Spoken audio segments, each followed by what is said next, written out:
Okay, hello my dear. Kimberly, so this is mostly for you, but people always ask about Bulletproof Coffee. So, quickly, bulletproof is a term that has been coined by a man, David Asprey, who has shared much with the world in the realm of biohacking, basically helping your body do what you wish for it to do better, okay? I will also identify with that term, someone who wants to like have their cake and eat it too and become their own little living laboratory.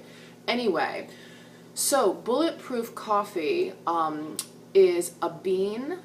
Bulletproof Coffee per se is a bean, and it is also a method, okay? Fat in caffeinated beverages has happened in many cultures through much of time. So this is not a new concept, but the particulars are to a degree. Bulletproof Coffee is mold free, okay? The brand is mold free. There are other brands that are also mold free or mycotoxin free. You just have to do a little bit of research.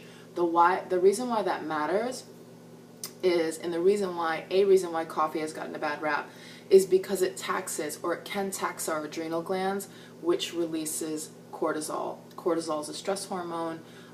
It keeps our nervous system up, our blood pressure up, our blood sugar up, keeps us in a sugar burning mode, keeps insulin high, and additionally cortisol packs on belly fat, breaks muscle down, affects memory loss. Like, it is not a hormone that you want to have in large amounts, okay?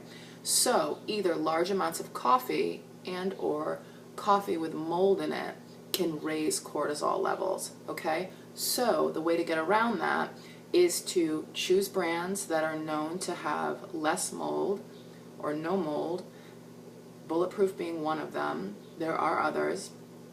And then also to drink one big cup. 12 ounces, 3 tablespoons of beans seems to be a really good threshold. When you go past that, you will start to have, potentially, this is what I've experienced, elevated heart rate, cravings, more hunger. Those are sugar burning characteristics, at least the hunger and the cravings, okay? You want to stay in a fat burning mode, which is on the other side of that. So basically what I do then is I make my coffee. So I happen to use a French press daily. And so basically I just grind my beans and I boil the water, and then I let this sit for a while. And I'm sure you probably know more about coffee making than I do, and have done it for longer. But at any rate, so do that. And then basically, and if City Sports has not started making Rhode Island crop top t-shirts, that might be an awesome thing to start to put into their new summer inventory. Anyway, what do you put in Bulletproof Coffee? Butter. So Kerrygold is like the name, the big kid on the block.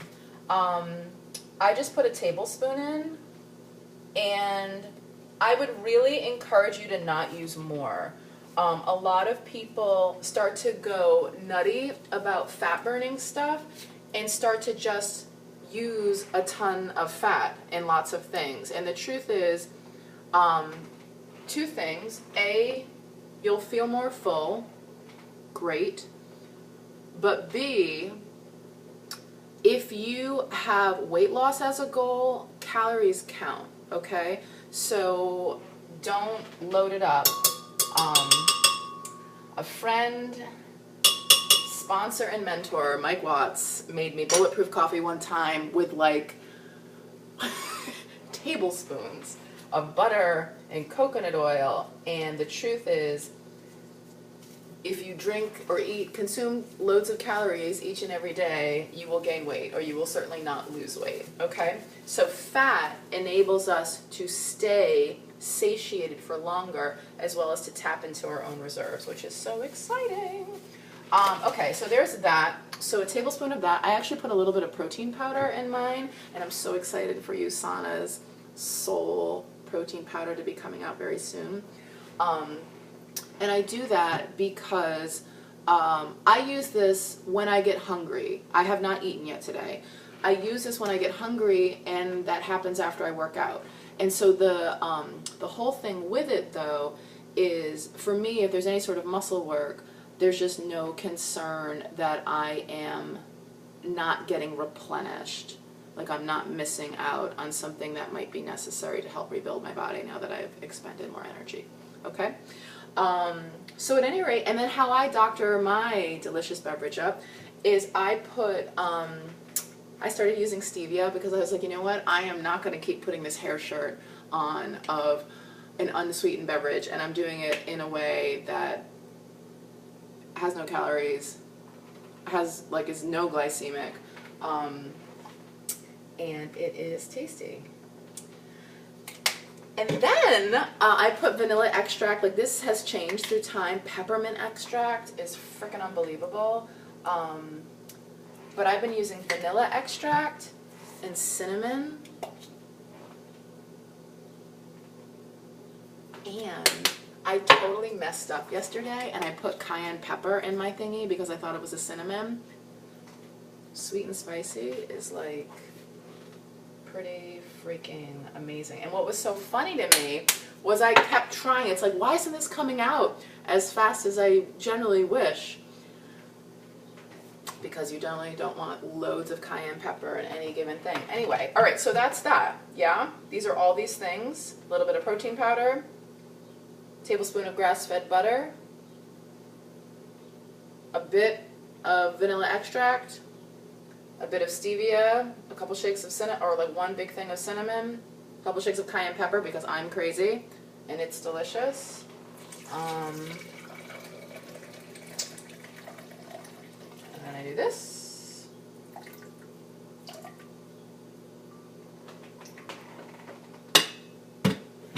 And then I use my like B52 thing. And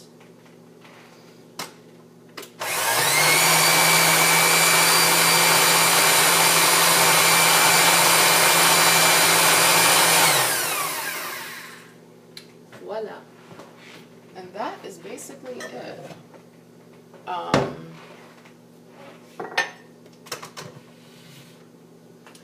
There's more head on it when there's protein powder in it.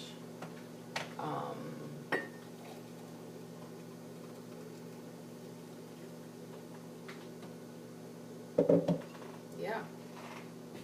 You probably can't see that at all. It's amazing.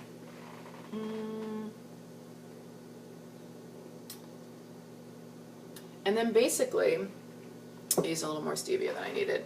I'll make it when I'm hungry, and then I'll just sip it slowly. And basically it replaces a meal and enables the body to stay in a fasted state. And so, it's pretty convenient. And then the next time I eat, it's my USANA Nutri-Mill shake, and sometime in the afternoon, whenever the heck that might be, and then dinner, a fat-burning meal for dinner. So anyway, that's basically it, and then carb feasts periodically. So I hope that was helpful. Be in touch.